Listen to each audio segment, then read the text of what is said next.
Halo bro, apa kabar nih? Semoga sehat selalu ya. Di konten kali ini Mang Udok mau bahas VGA Intel Arc A750. VGA yang mungkin masih asing buat kebanyakan user. Nah, ada banyak pertanyaan pastinya. Salah satunya, VGA ini cocok nggak sih buat daily life, gaming, atau bahkan buat konten kreator? Stabil nggak kalau misal dipakai buat aplikasi tertentu kayak streaming atau buat editing? Penasaran? Pantengin terus video ini, oke? Selamat datang di channel Murdakrus.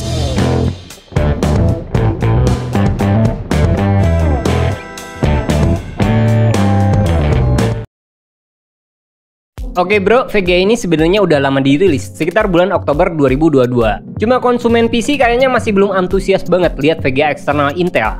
Padahal kalau lihat harga, angka yang ditawarin sebenarnya terhitung ramah loh, kisaran 3,7 jutaan. Terus kalau lihat kelasnya, VGA ini sebenarnya masih bisa bersaing di kelas menengah. Sama RTX 3060 atau RX 6600 juga masih bisa bersaing. Tapi ada gerangan apa sih yang bisa bikin user ragu? Apa stabilitas driver, merek Intel yang terhitung baru di grafis eksternal, atau kompatibilitas sama aplikasi lama? Sebelum lanjut, mari kita ungkap dulu desain reference bawaannya ya. Edisi reference Arc A750 ini terhitung simpel. Warna hitam yang mencolok nunjukin kesan powerful dengan desain dual cooler.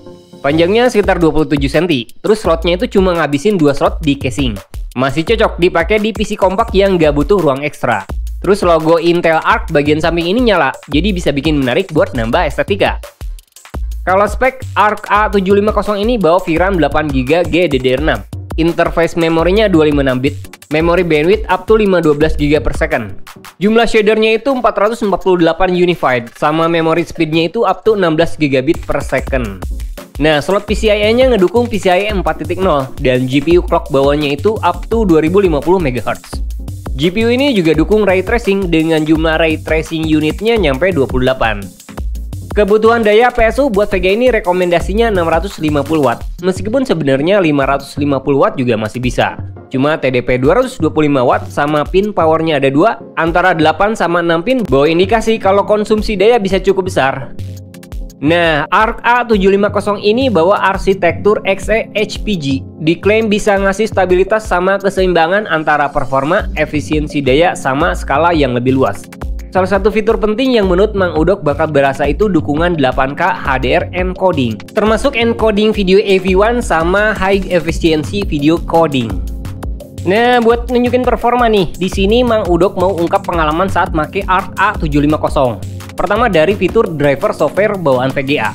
Drivernya itu disebut Intel Arc Control. Versi terbaru yang dipakai itu 101.5382 yang dirilis pada 27 Maret 2024. By the way, hardware buat tes biar performa GPU maksimal, mau udah pakai CPU Intel Core i9 14900K sama mau bawa Asus ROG Strix Z790A Gaming Wi-Fi 2. Nah, interface Arc Control ini lebih simpel dibanding Radeon Software atau Nvidia Driver.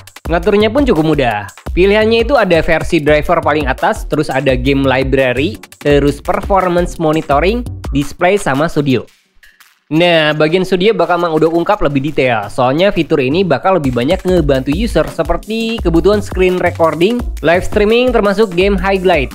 Ini juga yang sering dipakai Mang Udok buat materi konten, dan pastinya fitur penting buat konten kreator. Fitur broadcast bisa bantu live streaming langsung. Di sini ada pilihan ngatur buat resolusi video, frame, sama settingan lain yang penting buat hasil terbaik. Gak banyak pilihan lebih sih. Kedua ada capture, screen recording desktop atau gaming. Nah, ini yang sering dipakai Mang Udok. Di sini user bisa ngatur kualitas video bawaan, resolusi, codec, sama fitur lainnya.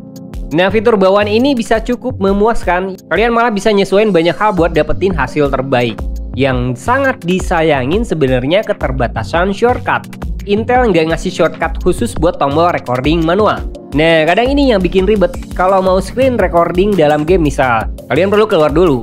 Bisa sih munculin tombol Arc Control-nya lewat shortcut, tapi buat recording sekali lagi kalian perlu keluar dulu sebentar.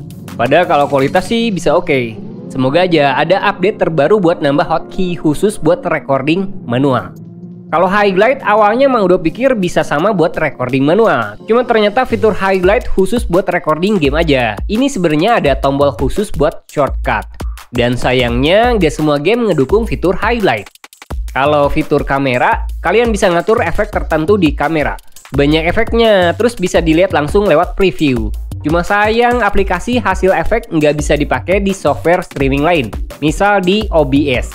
Ini ngaruhnya saat streaming langsung pakai Arc Control. Jadi terbatas juga sih, padahal efek-efeknya bagus loh. Terus kemudian Mang Udok coba streaming sambil main game Cyberpunk 2077, settingan ultra resolusi 1080p. So far so good sih, nggak ada kendala berarti. Tampilan videonya jelas, frame rate-nya lancar jaya, rata-rata dapat 58 fps. Yang ngebantu banget sebenarnya CPU yang dipakai powerful banget sih. Terus buat editing, Mang Udok coba pakai software Blender. Nah, GPU Intel dipakai buat proses rendering butuh waktu cuma kurang lebih dari 43 detik aja. Note aja, Intel ini pakai cycle renderingnya disebut 1API. Jadi, pastiin software editing yang dipakai ngedukung 1API. Kalau khusus misal CUDA atau OptiX, pakai GPU Intel kemungkinan nggak bisa dipakai. Untungnya sih software populer udah ngedukung. Yang jadi catatan mungkin kalau user pakai software lama. Terus main game AAA pakai Arc A750 resolusi Full HD rata kanan sebenarnya masih memungkinkan. Cuma jangan harap dapat frame rate tinggi banget sih. Contoh di Cyberpunk 2077, FPS rata-rata dapat 67. Kalau Far Cry 6 rata-rata dapat 89. Terus di Forza Horizon rata-rata dapat FPS 57. Terus di game Horizon Zero Dawn rata-rata dapat 79. Nah, catatan penting, ada game yang biasanya jalan di VGA Nvidia atau AMD, di Intel justru jadi nggak bisa. Contoh di Dirt 5 sama Red Dead Redemption patch lama. Ini bisa jadi catatan penting buat user. Ternyata terkadang masih ada keterbatasan buat game tertentu, khususnya game lama. Terus fitur Ray Tracing di Cyberpunk 2077 frame rate rata-rata cuma dapat 19. Nah, fitur ini mungkin masih kurang optimal.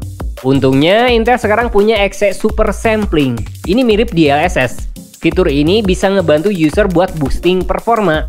Sayangnya nggak semua game ngedukung Super Sampling, jadi sejauh ini mungkin agak terbatas. Buat suhu, desain khusus bawaan Intel ini terhitung adem sih, meskipun bukan yang terbaik. Rata-rata saat main game itu kisaran 73 derajat Celcius, terus fan-nya nggak berisik banget. Kalau konsumsi daya, rata-rata saat main game itu makan daya sekitar 168-170 watt. Itu sedikit lebih tinggi dibanding RX 7600 atau bahkan RX 6600. Cuma konsumsi daya segitu sih menurut Mang Udok pribadi terhitung wajar. Yang disayangin saat idle jauh lebih tinggi. Rata-rata bisa nyampe 46 watt lebih loh. Padahal Vega lain nggak sampai segitu. Ini bisa jadi catatan penting lainnya. Nah, menurut Mang Udok pribadi, Intel Arc A750 masih bisa jadi rekomendasi. Performa masih sangat baik, masih ideal buat gaming atau bahkan konten kreator. Apalagi dengan budget terbatas. Terus driver terbaru juga sekarang banyak peningkatan dibanding versi lama, meskipun masih ada keterbatasannya. Yang mungkin jadi catatan penting buat user, terkadang game atau aplikasi lama kurang optimal kalau pakai GPU ini. Kayaknya Intel masih banyak PR buat optimasi driver biar ngedukung hal tersebut. Terus pilihan versi customnya juga masih terbatas. Nah, ini juga bisa jadi faktor lain mengapa user masih milih VGA populer dibanding versi Intel. Nah, gimana menurut kalian? Coba tulis ya di kolom komentar.